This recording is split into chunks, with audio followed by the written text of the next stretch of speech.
So we're testing Andrew's wastegate here. This is what looks to be a tile, no brand name on it, and he complained that it was potentially over boosting originally last time we drove it.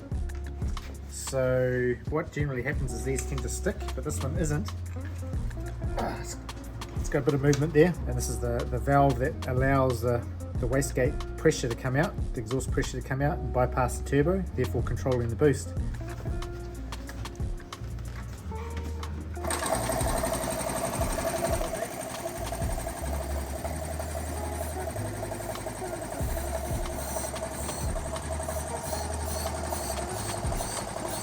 Leaking out something? Can you hear it leaking out something? Up at the top? Yep. Leaking out the top? Putting pressure into the bottom and it seems to be coming out the top, and it shouldn't do that because the diaphragm is sealed. So I'm thinking we've probably got a hole through the diaphragm here. It's now leaking out through the top hole, which we shouldn't have, which would definitely cause some overboosting issues. So we'll go ahead and pull the wastegate apart and see what we're looking at inside, see if we've got a diaphragm to slap in there, but that's not ideal. Such as car life.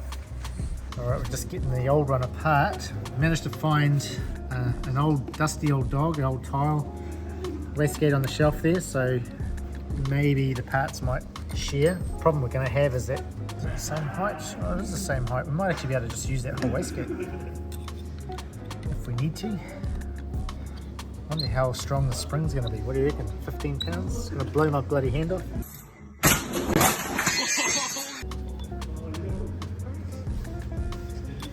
Alright, that's a pretty decent spring, isn't it? You can see here's the diaphragm. Why is that all gooey? It's kind of weird. Look, you can see how perished the diaphragm is. Looks like it's got a bit of goo. Looks like it's maybe been tried to be repaired in the past. Not ideal. So maybe we'll test this one and see if this one's any better. It's probably come up for a reason. Alright, we've got the second one apart now. Oh, do we? No, not quite. There's a big spring for you, isn't it? Now it's interesting that there's a bigger diameter spring will be a bit softer because you've got more length to the spring. And you can actually double the springs up too if you want to make it real stiff. Get extra wild, some real boost. We're not doing that today. Poor old Andrew, he didn't get any traction. So we'll probably do is just swap the spring out, check this diaphragm. Doesn't look great, but it definitely looks less perished than the other one. Being tile as well, genuine, I believe. This will be a much better quality, even though it's very old and used. It's a much better quality material, as you can see the difference here between the two. So this is a copy of this one. Same idea, but just the materials they've used haven't stood the test of time, whereas the tile is still going strong. Yeah, baby.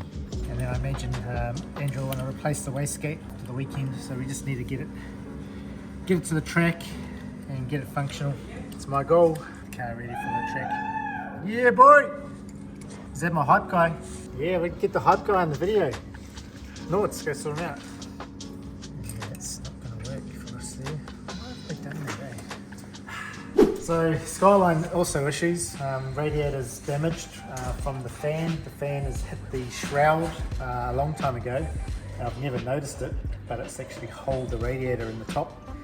And we went to flush it and noticed that we've got fluid coming out the top. So that's another mission. It's now Thursday. Is it Thursday?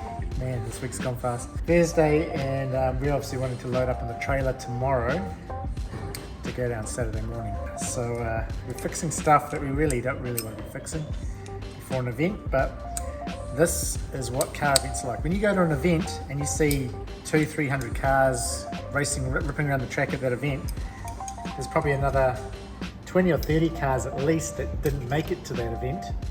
And out of those cars that are at the event, you have no idea how many hours and how much effort has gone into getting those cars to that event, how many late nights.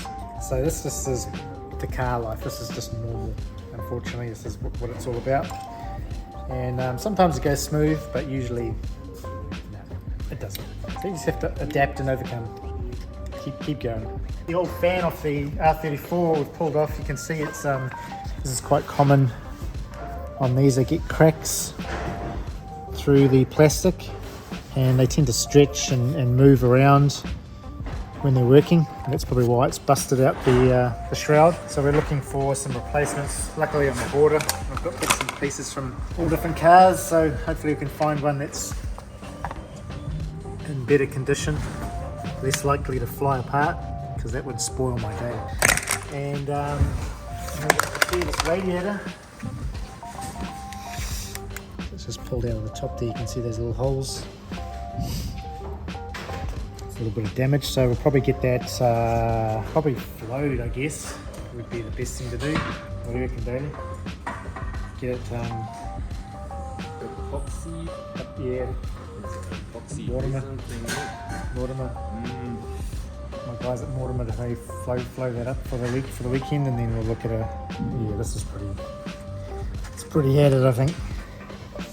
Unfortunately, it's actually a pretty new radiator, but one hit with the fan and it came off second best. Oh, it's not ideal. Ignore that. It's dinosaur juice. Thinking that radiator might work. It's the same in and out. Same. As well as the radiator, which we've just found. We obviously got back yesterday and the clutch had gone, the clutch slave. So we've pulled that apart. As you can see here, we've pulled it apart and we've replaced the seal on the clutch slave. So we've refitted that, rebled that, and that's working a lot better. Clutch adjustment's not ideal, so I need to fine tune that as well. Something that you might not have known about this car is it's actually factory four-wheel drive. A lot of people don't realise that. They think it's just another GTT or whatever.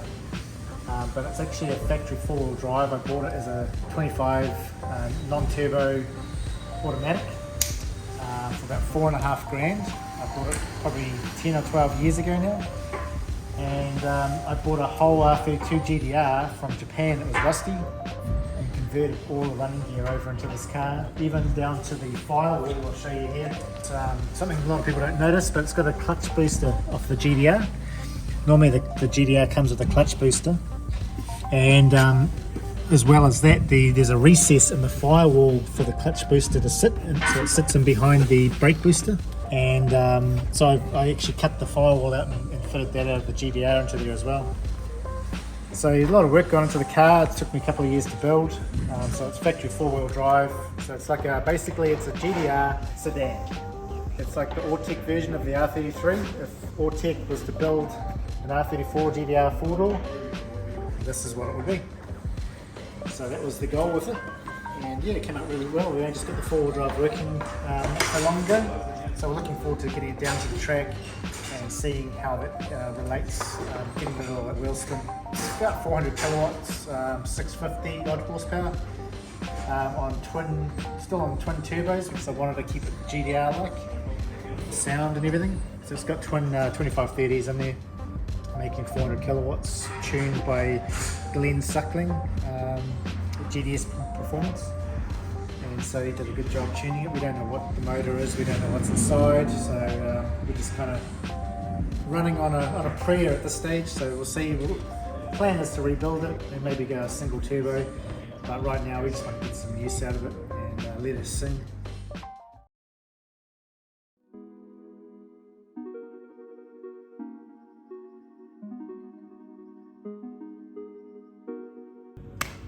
Alright guys, it's now Friday. We've got our event tomorrow. We're going to get this car on the trailer this afternoon. Really want this car on the trailer. Still haven't driven it, so I'm praying that it's going to work. But this is the trials and tribulations you have with cars, especially modified cars. We still need to do a few things. We need to finish off the fuel divider here. It's going to seal off the fuel system from the cabin. That's quite important. They won't let us run on the track without that, rightly so, because the fuel vapor can cause issues and potential fire hazards we don't want. So that's the main concern. We're getting that done. Dave's on that at the moment. Daly's just fitting a few seatbelt brackets for the modified seatbelt anchorages for the cert that we'll be doing on it. And then we sort of mount the bumper, put the interior back in, put some fuel in it, get it on the ground, align the wheels somewhat, and take it for a test drive all in the next couple of hours. Secondary to that, we've been trying to get the Skyline ready, but we have had a lot of challenges with this also. We've got the radiator was damaged obviously, so we've repaired the radiator, put it back in, gave it a flush, but it's the clutch is still not quite right. It's engaging really close to the floor, so we're going to try a long pin in it. But of course we've got Daly on the Pulsar, and so it's a case of which one do we spend the time on.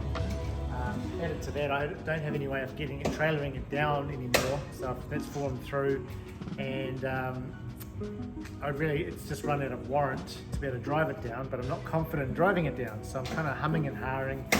I hate to do this, but it's like, do I decide not to take the Skyline and then I can trailer the Pulsar down for Andrew and he can have a good thrash and we can still get out and film some cool content, but unfortunately I'd love to be able to film some content with the car, put some GoPros on and get out there, but we'll just have to get into some passengering and get some footage of some of the other cars that are roll racing and playing up. So yeah, that's kind of where we're at, unfortunately. I'm a bit gutted.